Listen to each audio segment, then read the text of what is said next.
बातचीत करें। क्या नाम हुआ आपका? मेरा नाम हुआ करण कुमार बेदी और मैं डुमरी पंचायत का मुखिया हूँ। चलिए, अच्छी बात है। हम एक जनप्रतिनिधि से बात कर रहे हैं। मुझे लगता है कि अपने समाज को सबसे नज़दीक से समझने का सबसे बेहतर मौका जो मिलता है वो एक जनप्रतिनिधि को ही मिलता है। मुझे नहीं लगता है कि जो ब्यूरोक्रेट्स हैं या जो पदाधिकारी हैं उसको ठीक से समझ पाएंगे। वो तो मुझे लगता है ज़मीन पर ठीक से उतरते भी नहीं। तो आप जनप्रतिनिधि हैं, मुझे लगता है कि आप अपने जनजाति के संदर्भ में, क्योंकि आप उसी जनजाति का, ऐसे समाज का, पंचायत का प्रतिनिधित्व कर रहे हैं जिसमें अन्य लोग भी होंगे, लेकिन मुख्य रूप से हम जो रिसर्च का जो क्षेत्र है विद्या जनजाति, उनके संस्कृति और परिवर्तन, इससे संबंधित मुझे लगता है कि आप बेहतर जानकारी दे सकते हैं। एज ए जनप्रतिनिधि हम आपसे बात करें तो आप कितनी बार जनप्रतिनिधि रहे हैं मुखिया के संदर्भ में या इससे पहले? नहीं, सबसे फर्स्ट में तो 2010 में चुनाव हुई थी। उस समय भाई थे बड़े भैया पंचायत समिति सदस्य और अभी तो फर्स्ट टाइम मैं हूँ मुखिया। तो जैसे आप जब चुनाव लड़े तो आपने कुछ सोचा होगा कि अपने विद्या जनजाति के संदर्भ में कुछ करना है, समझना है, तो क्या कुछ योजना था आपका उससे पहले? उससे पहले योजना तो खैर देखिए, एक जनप्रतिनिधि होने के नाते तो हम लोग सभी जातियों के बारे में हाँ, सोचते बिल्कुल बिल्कुल। हैं। ऐसा कोई यह नहीं है कि सिर्फ अपने जाति के हाँ, बारे नहीं में नहीं, वो सोचना बात है। सही है। लेकिन हमारी जाति जो है वो कहीं ना कहीं आज भी जिस तरह समाज की से मुख्यधारा से काफ़ी पीछे है। जी हाँ, इसीलिए मैं चाहता हूँ उनके लिए क्या प्लान है आपका? मैक्सिमम पॉपुलेशन भी आपका वही है, वो भी पीछे भी है, जी तो क्या कुछ आपने कुछ सोचा होगा कि समाज में अगर मैं प्रतिनिधि बनता हूँ तो समाज में ये काम होंगे? और हैं? शिक्षा को लेकर के आपका तो बगल में मैं देखा हूँ कि पंचायत भवन भी है, जी काफ़ी शानदार भी है। अच्छा, जैसे अगर आपके यहाँ विद्यालय हैं, कितने विद्यालय होंगे आपके पंचायत में? यहाँ गवर्नमेंट विद्यालय 4 है। अच्छा, 4 हैं। वो प्राथमिक स्तर है या प्राथमिक माध्यमिक कुछ? प्राथमिक भी है, माध्यमिक भी है। सब मिला के 4 हैं। अच्छा अच्छा। तो शिक्षा की क्या स्थिति है यहाँ पे? जैसे विद्यालय विजिट करते होंगे जो जनप्रतिनिधि, जी, तो क्या है स्थिति यहाँ के? शिक्षा का स्थिति बहुत अच्छा तो नहीं कह सकते हैं। मतलब जिस तरह के लोगों को एजुकेशन मिलना चाहिए उस तरह से तो नहीं। हम लोग प्रयास कर रहे हैं उसको ठीक ठाक करने का। तो जिससे प्रयास में क्या क्या अभी लोग आप लोग कर रहे हैं? प्रयास में जैसे पहला चीज़ तो ये है कि ख़ास तौर पर हमारे जाति के लोग जो हैं वो अभी इतना शिक्षित तौर पर इतना विकसित नहीं हो पाए हैं। मतलब जागरूक भी, शिक्षा के लगे जागरूक भी नहीं है। जी जी जी तो इस तरह से जागरूक नहीं हो पाए हैं, तो हम लोग तो ये प्रयास कर रहे हैं कि पहले तो वो स्कूल जाए। जी। और जैसे, क्योंकि विद्या जनजाति से जैसे मैं बात कर रहा था और लोगों से, तो उन्होंने कहा कि सर हमारे यहाँ जो एजुकेशन है काफ़ी, हम एजुकेशन पिछड़े हुए हैं और जो विद्यालय है भी वो भी गुणवत्तापूर्ण शिक्षा देने में सक्षम नहीं है।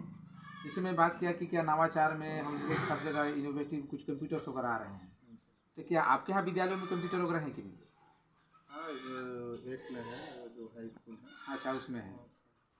तो कंप्यूटर की शिक्षा नियमित रूप से होती है? जब विद्यालय विजिट करते होंगे कभी तो आपने विजिट किया कभी? अभी तो जहाँ पे उच्च विद्यालय है वहाँ पे तो नियमित रूप से भी है। अच्छा अच्छा। अभी चल रहा है।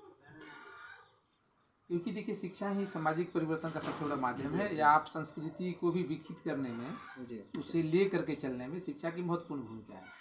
शिक्षा के बिना न हम सामाजिक कल्पना कर सकते हैं, न परिवर्तन, न संस्कृति, कुछ भी नहीं। तो यहाँ पे एक बात आती है कि अगर हमें अपने विद्या जनजाति को, अगर, क्योंकि ये काफ़ी पिछड़ा हुआ जनजाति है, ये आप अन्य जनजातियों की भी तुलना में देखें तो ये काफ़ी पिछड़ा है, ये मुख्य धारा में भी नहीं है, इनका प्रतिनिधित्व भी राजनीति में कम है, जी ब्यूरोक्रेसी में भी इनके लोग कम हैं, जॉब में भी कम है। कारण ये रहा है कि जब एजुकेशन है ही नहीं तो सीधी सी बात है कि एक मिनिमम क्वालिफिकेशन होता है किसी जॉब को पाने के लिए, तो वो विद्या की जनजाति के पास नहीं है तो नहीं जॉब में जा पा रहा है। जी तो एजुकेशन को प्रमोट करने के लिए और लड़के लड़कियों सभी की शिक्षा ठीक ठाक हो, इसके लिए आप लोग क्या प्रयास कर रहे हैं?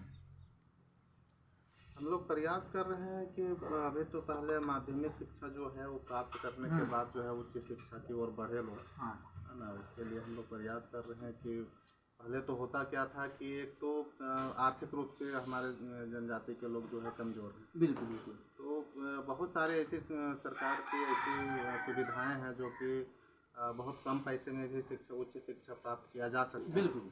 तो हम लोग उसको जागरूक करके हम लोग प्रयास कर रहे हैं कि लोगों को जो है उच्च शिक्षा प्राप्त। यहाँ अगर हम बात करें इंटर कॉलेज की या डिग्री कॉलेज की, तो कितना दूर होगा आपके इस एरिया से? यहाँ से करीबन तो हमको लगता है 15 किलोमीटर। 15 किलोमीटर जी। तो बेटे तो चले जाते होंगे, बेटियाँ कैसे जाती हैं वहाँ पे? बेटियाँ जाती हैं, लेकिन वजह यही है, दूरी होने की वजह से जो है बहुत सारे बच्चियाँ जो है वो इच्छा तो रखती है, हाँ। लेकिन गार्जियन से जो है वो सक्षम नहीं हो पाते। तो हाँ, एक सामाजिक सुरक्षा की भी भावना रहती है जी जी। कि बेटी वहाँ जाएगी, उतनी दूर पढ़ने जाएगी, क्या होगा कैसे होगा, ये भी भावना एक है।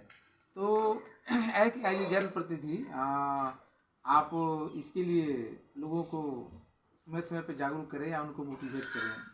और जैसे सरकार भी कुछ चीज़ें वितरण कर रही है, जैसे साइकिल वगैरह वितरण आपके यहाँ भी होता होगा, बच्चियों को आने जाने में सुविधा हो, सामाजिक सुरक्षा के दृष्टिकोण से भी ठीक ठाक हो। इसको बच्चियों को अगर हमें और आगे बढ़ाना है या 12th तक है, ग्रेजुएशन डिग्री कॉलेज के कहाँ है यहाँ? ग्रेजुएशन तो यहाँ रामगढ़ में भी। रामगढ़ में। रामगढ़ तो मुझे लगता है यहाँ से 15-17 किलोमीटर है। हाँ, 15 किलोमीटर प्लस है। हाँ, वही 15-17 किलोमीटर में देख रहा हूँ। तो अगर बच्चियाँ अगर यहाँ से 15-17 किलोमीटर जाना हो तो बड़ा चुनौती है। तो आप लोग ऐसा प्रयास नहीं कर रहे हैं कि इंटर कॉलेज पंचायत के अंदर में नज़दीक में आ जाए 5 किलोमीटर के? हम लोग प्रयास कर रहे हैं। हाँ। और ये हम लोग के पास ये प्रपोजल आया भी है, लेकिन कुछ ज़मीन उस तरह की व्यवस्था नहीं होने की वजह से देरी हो रही है, लेकिन हम लोग प्रयास कर रहे हैं। चलिए, बहुत अच्छी बात है। हमें आपका गांव भी घुमा, मिला जुला गांव ठीक ठाक है। मैं ये कल्पना करके आया था कि आदिवासी का जो गांव होता है वो उतना रोड ठीक नहीं मिलेंगे, जाने के रास्ते ठीक नहीं मिलेंगे, पगडंडी ज़्यादा होगी। जैसे हम लोग, मैं प्रॉपर गढ़वा से हूँ और मैं प्रिंसिपल हूँ नालंदा में, तो मैं रिसर्च प्रोजेक्ट पे काम कर रहा हूँ, तो मैं आपके साथ हूँ। तो लेकिन जब हम भंडरिया गए थे, तो मैं एनआयुष का डिस्ट्रिक्ट अथॉरिटी भी रहा हूँ, जो डीएलएड करा रही थी एनआयुष, उसका मैं डिस्ट्रिक्ट अथॉरिटी गढ़वा का रहा। जब मैं सेंट्रल जांच में जाता था, मैं देखता होता था, तो देखते थे कि बहुत सारे ऐसे एरिए हैं जहाँ की